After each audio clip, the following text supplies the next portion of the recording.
morning, everyone. I'm so glad to see you. And those of you that are watching from home or from some other venue, I'm glad you're there watching us. My name is Susan Jarboe, and today with me we have Karen Downy, who is coming in from Colorado, which is wonderful, the joys of technology. Also, we have Loy Williams, and then finally, Reverend Linda Burdett. Now, I'm going to be talking about a concept from Richard Rohr, but before we get into that, let us open in prayer. Our Heavenly Parent, we gather here today in gratitude for the opportunity to come together as a community of curious minds and open hearts. Thank you for the gift of wisdom, the joy of learning, and the ability to share our perspectives. As we enter this panel discussion, we invite your presence into this space, guiding our words and thoughts. Grant each participant clarity of mind and purpose, and may the exchange of ideas be marked by respect, understanding, and a shared commitment to truth. Bless our time together so that this dialogue may inspire positive change and growth in our lives and in the world around us. In humility and unity, we offer this prayer in your name. Amen. Those of you who are acquainted with this panel and are acquainted with me somewhat know that I am a big fan of Richard Rohr, who is from the Center for Action and Contemplation.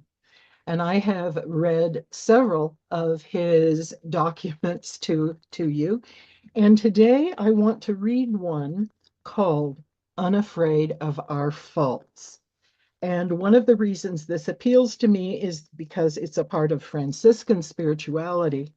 And in my contemplative outreach groups, we are studying Franciscan spirituality. So let me begin. An essential aspect of Franciscan spirituality is what Father Richard Rohr calls the integration of the negative.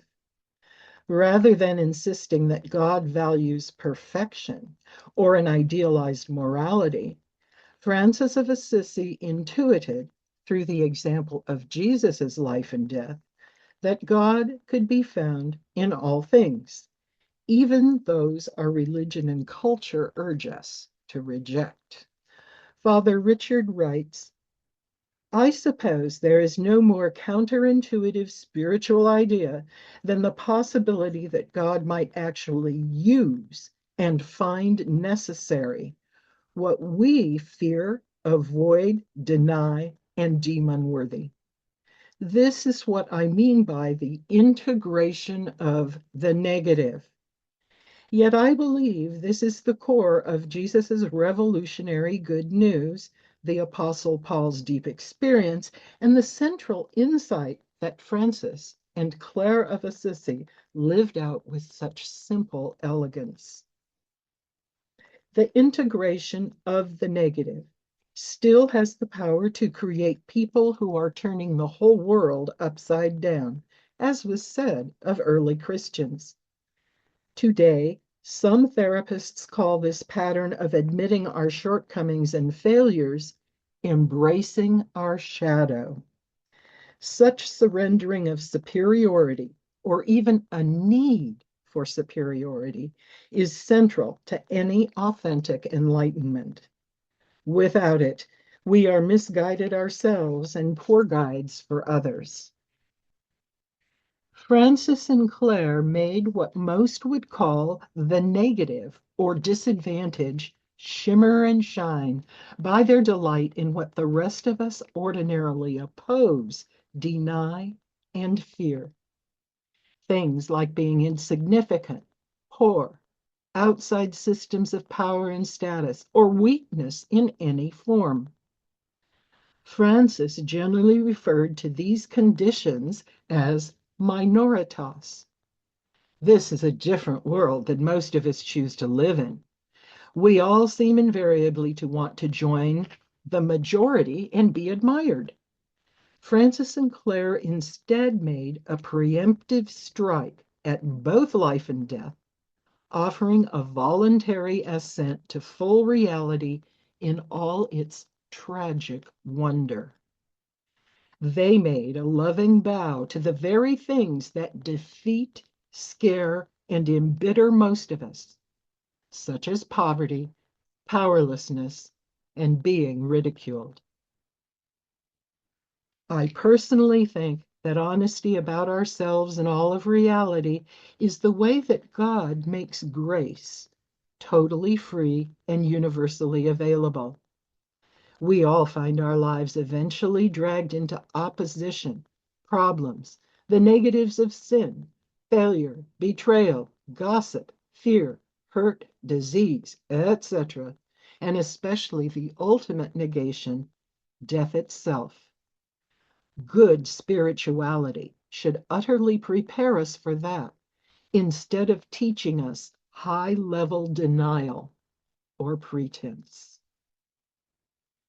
Needing a ladder to climb only appeals to our egotistical consciousness and our need to win or to be right, which is really not holiness at all, although it has been a common counterfeit for holiness in much of Christian history.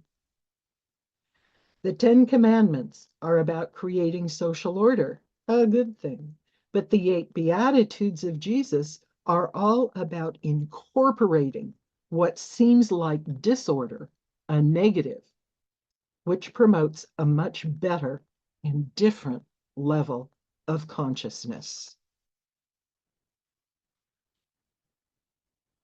Richard Rohr reminds us of a couple of things, if I just may refer to a couple of things in here, is that we want, say, to be superior. We have a need for superiority, and we want to be admired. And I'm wondering if you think that that's a problem the way Richard Rohr sees it to be. Also, his contrast of the Ten Commandments and the eight Beatitudes, I think, is a very interesting one. I have never put those two things together in my head before, and he has put them together in our head.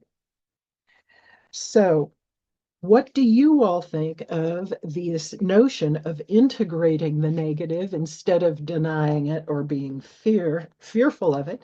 And are there any negatives in your lives that you want to start incorporating?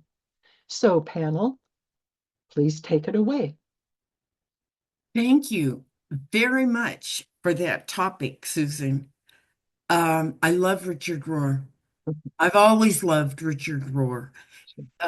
He's another one of those that kind of saves your life at a time when you're in need. Um, what I heard was the integration of the shadow, accepting that we can't be perfect. And it's like, I know I was kind of brought up with the idea that you're perfect. That's what you're striving for. You don't make mistakes. You got to get an A on the whatever. You got to fit in with the group. And so then, I mean, I found myself, much older and going, well, who am I? I had no idea. It was whoever the nuns or priests at the time told me, or my parents, or everything. I mean, the society that we live in, it's really hard to become your authentic self. Now that I'm older and so much wiser, I can laugh at myself. um, I can laugh at myself more. It's like, like when you can't find your car in the parking lot, it's like, oh my God, I just went into the grocery store. Where is it? And so you're roaming all over. I mean, that used to kind of really be a thing that, that wasn't cool. You wouldn't want anybody to know you couldn't find your car. Well, now I can just hit the little button and the horn starts honking, and so I can hear it. But I can laugh at myself. It's like, oh my God, I should, write all of the silly things that, that I catch myself just being authentic. Um, and I went and saw a movie recently, Conclave. And I totally loved it. For one reason, I have been to the Vatican before and didn't get to go in the Sistine Chapel because they were having the election of Pope John. I don't know, it was back in 78 or 79, I forget. So I kind of wanted to see what was going on there. What I got out of that movie was the biggest sin of all is certainty. Oh boy, that just blew me right out of my chair. It's like certainty. I know what I know is right. And it's like, oh my God, that's the world we live in.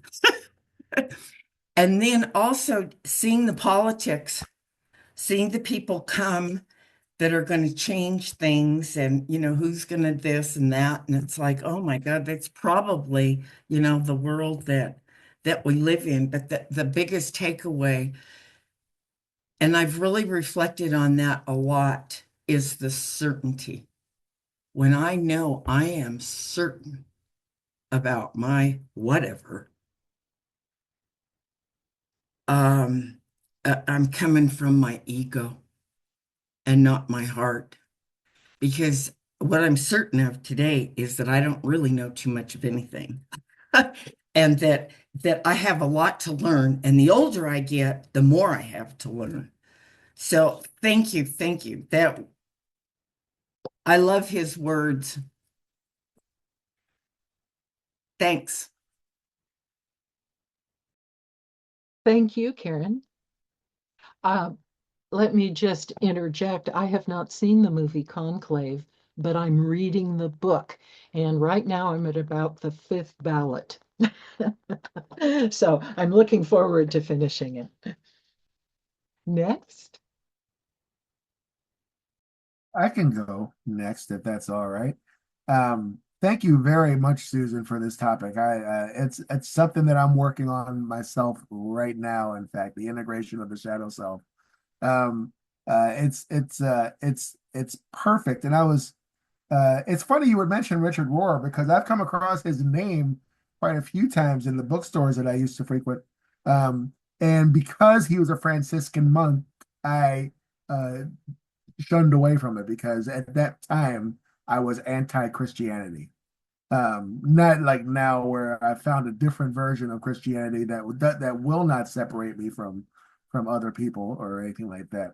But back then it was like if it's Christian, I don't want anything to do with it. That's why I always had a copy of the Course in Miracles, but I never read a copy of the Course in Miracles like I'm doing right now. But to move on with from that, it's I do enjoy not I don't enjoy it integrating my shadow self. It seems that what the biggest problem I have and Karen, this comes up to your idea that the biggest sin is certainty because I am so certain that if people would behave the way that I want them to behave, then life for everybody would be a better place, which is not true. Um, uh, just imagine if that happened for everybody, and actually these days it seems like they are. Um, but um, I've always wanted people to sort of how can I put this? To add on to what you were saying, Susan, I've always wanted people to fear me, to be afraid of me, so that they would do what I wanted because I was bullied as a child. And if you were to see me in full force, you would not believe that I was bullied because I'm 6 feet and I'm 300 pounds. But but so I'm a pretty intimidating fella, but I don't like to fight. But I still want people to be afraid of me so that my life would be better, and by extension, everybody else's. But because of things like this, like learning how to deal with the negative in my life, I find that it's turning my life a lot more positive, to admit that there are these uh, negative things going on in my life. This is a great topic, and it's something that if I can learn how to get my words together, I'd love to talk more about. But thank you so much for this, and yeah, thank you. Well, it's interesting you brought up another book, A Course in Miracles, and that was one of the first books I read when I started my spiritual journey, what, 30 odd years ago. And I found it very helpful. And the integration of the shadow self, I think that's a beautiful phrase and a beautiful way to put it. And it's very difficult for me. I just wanted to let you know that it's very difficult for me because I'm not supposed to make any mistakes. And if I make a mistake, I am somehow less. I have somehow lessened myself. So I really appreciate your comments. So Linda, it's up to you. Okay. I will share a couple different things. Susan, you've talked a couple of times, and Karen, I think you brought it up too, of a perfectionism dynamic. I have to be perfect. I have to look perfect.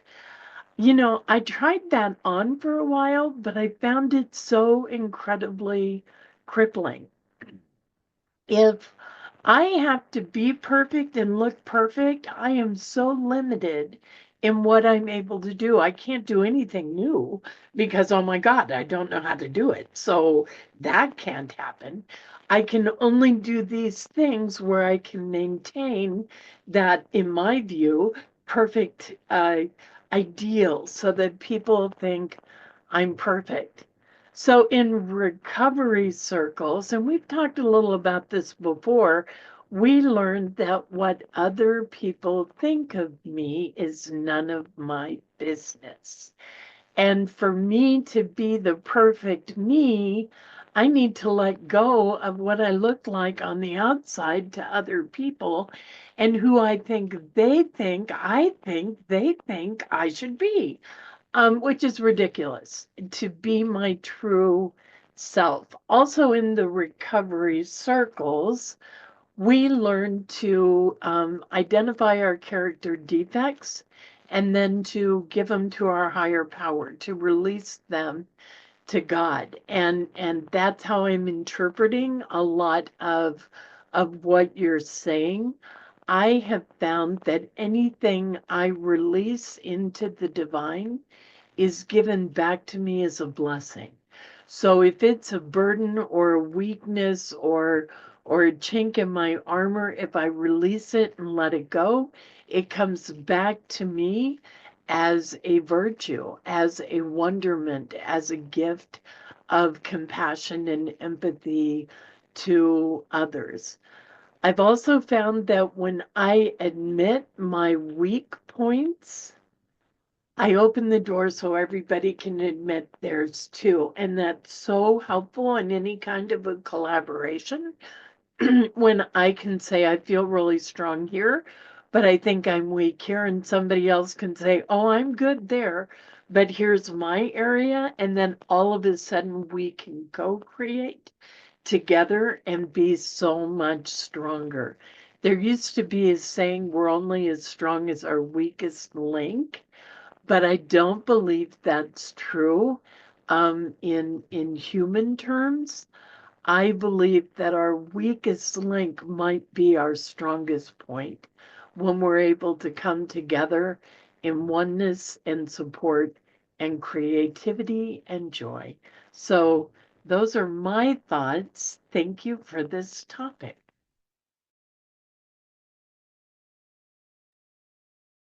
Thank you, Linda.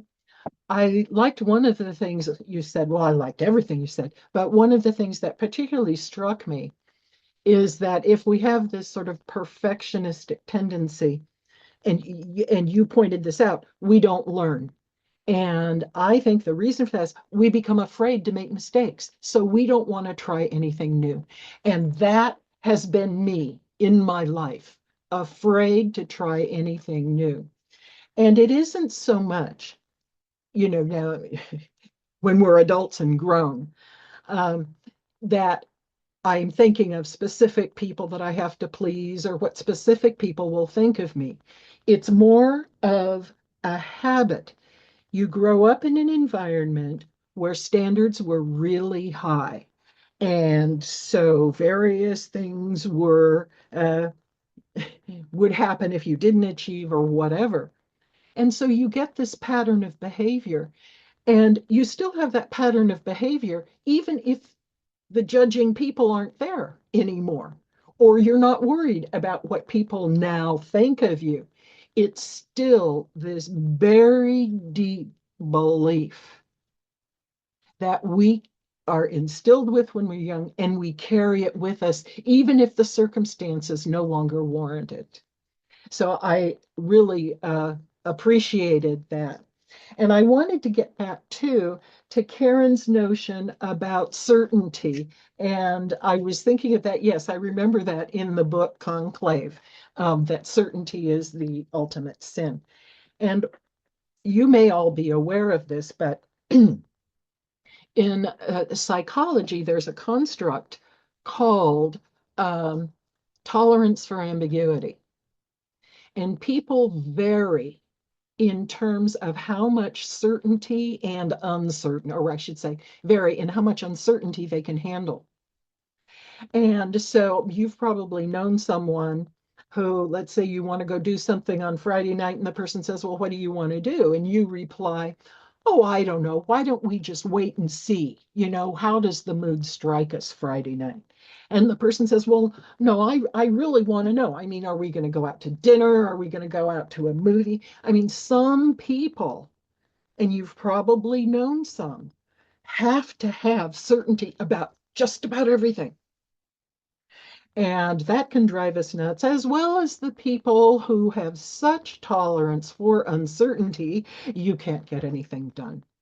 So I want to thank you all for the concepts you brought together to this discussion. Um, I really like the way we build on one another's contributions.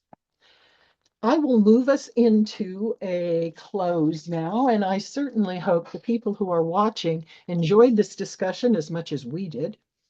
And there are a few closing remarks.